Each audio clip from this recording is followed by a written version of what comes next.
Fundación Subillaga y el Consejo Nacional de la Cultura presentan La Historia Fabulada de Francisco Herrera Luque, hoy con la actuación especial de Cecilia Martínez.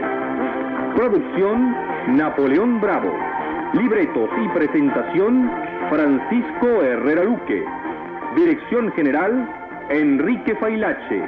Nuestro capítulo de hoy: Vocación por lo absurdo.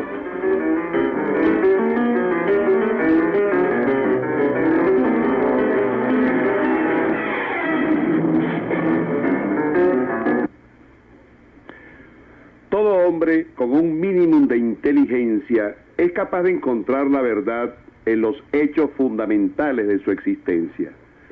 La verdad suele ser nítida, evidente, sin vueltas ni recovecos.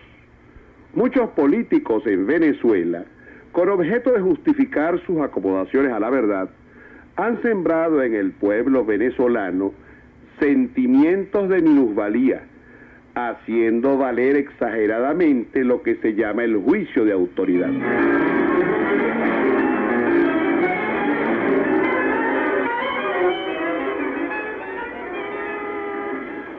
Un grupo de gente del pueblo conversa en una calle de la ciudad en medio de la algarabía del tránsito. La verdad, mi vale, que yo no entiendo ni jota. Si aquí se robaron unos reales y el que manejaba esos reales era aquel que te dije, o él es un ladrón, o él es quien tiene que saber quién tiene los centavos. Ay, sí que no hay pele.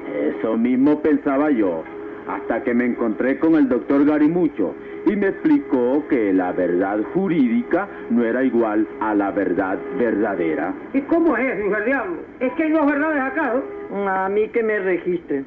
Ellos son blancos y se entienden. Uno es un pobre diablo y el doctor Garimucho sabe demasiado.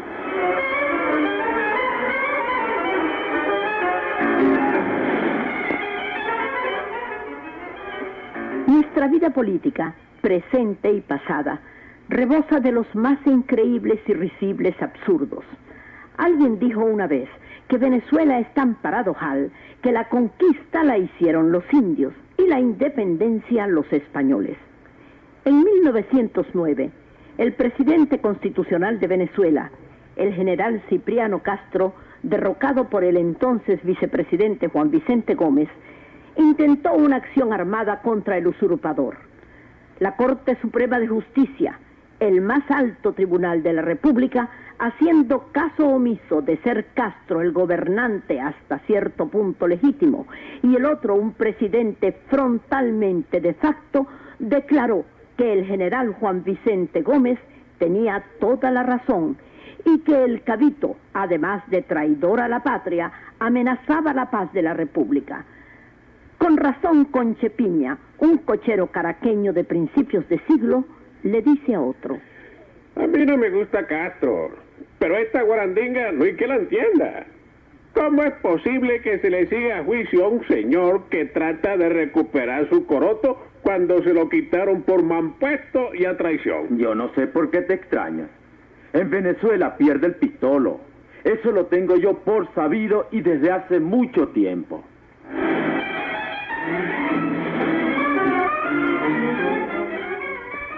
En una de nuestras tantas guerras civiles del siglo anterior, el ejército gubernamental, diezmado por el enemigo, huye a todo meter hacia la capital.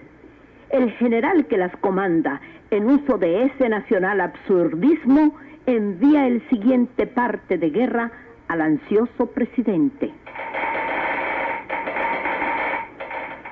Tengo el alto honor de participarle que el ejército a mi mando marcha gloriosamente hacia la retirada.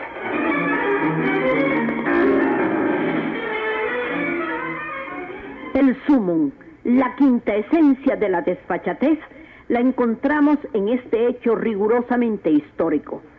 En 1892, el entonces presidente constitucional de Venezuela, Raimundo Andueza Palacios, se lamentaba ante un grupo de áulicos y de corifeos de lo efímeros que resultaban los 2 años establecidos por la Constitución como tiempo de mandato.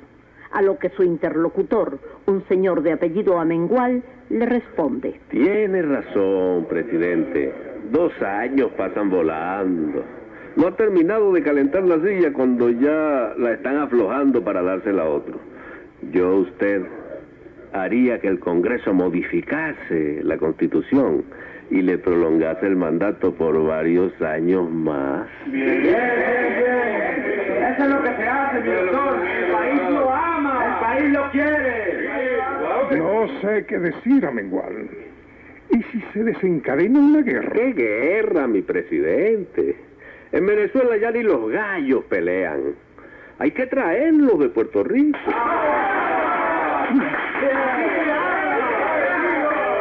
Está bien. Me has convencido, Amengual. Dejo en tus manos el asunto que el Congreso modifique la Constitución. ¡Corro hacia allá! ¡Viva! ¡Viva el continuismo! Se equivocó, sin embargo, Amengual. Los gallos sí peleaban. Apenas se supo la decisión de Andueza, el general Joaquín Crespo, invocando la legitimidad de la Constitución, se levantó en armas contra el gobierno, dándose una vez más la paradoja de que tuviésemos un gobierno revolucionario y una revolución legalista. ¡Viva el general Crespo! ¡Viva la revolución legalista!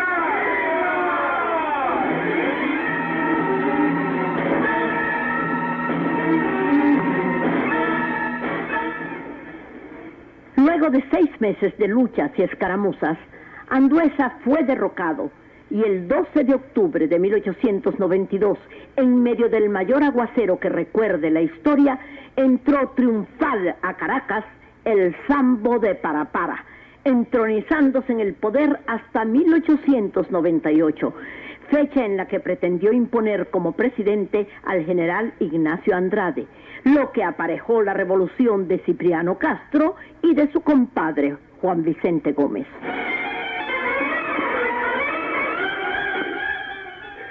La reacción contra Andueza fue terrible. La prensa tronaba improperios contra él. Lo llamaban sardanápalo, lo que no fue impedimento para que años más tarde ocupase lugar relevante en el gobierno de Cipriano Castro. Hay hombres en Venezuela a los que nunca les sucede nada malo, hagan lo que hagan. Tienen el don de hacerse perdonar y de que todos olviden lo que hicieron antes. Antes de terminar el año, la reacción contra Andueza y sus hombres se había extinguido. Joaquín Crespo era un hombre benévolo a pesar de tener las uñas largas. Esa tarde, víspera de Año Nuevo, uno de sus edecanes le dice al percatarse de un inesperado visitante. Mire, presidente, mire quién viene allá. Nada menos que el señor Amengual. Ese hombre sí que tiene valor, ¿eh? Presentarse aquí luego de haber sido el principal consejero de Andueza y de haberle metido en la cabeza lo de la reforma continuista, ¿eh? Buenas tardes, general Crespo. Buenas tardes. Yo sé lo que usted estará pensando de mí, pero es usted quien está en deuda conmigo. ¿Cómo dice, amigo? Muy fácil, mi general. Si yo no le meto en la cabeza a Andueza que modifique la Constitución, usted no tiene ningún pretexto para levantarse en armas. Con lo cual no hubiese podido derrocarle ni estar ahora como jefe de gobierno. De modo, mi general, que me queda usted debiendo.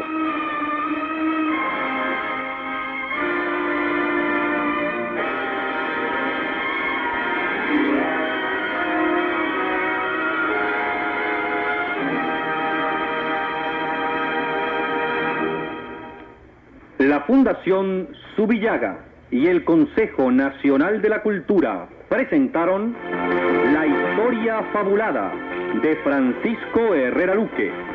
Actuaron en el capítulo de hoy María Luisa Angulo, Felipe Mundarain, Hilario González, Jacinto Cabrera, Humberto Gutiérrez y como artista invitada Cecilia Martínez. Efectos de estudio Felipe Mundarain. Musicalización y montaje Luis Romero.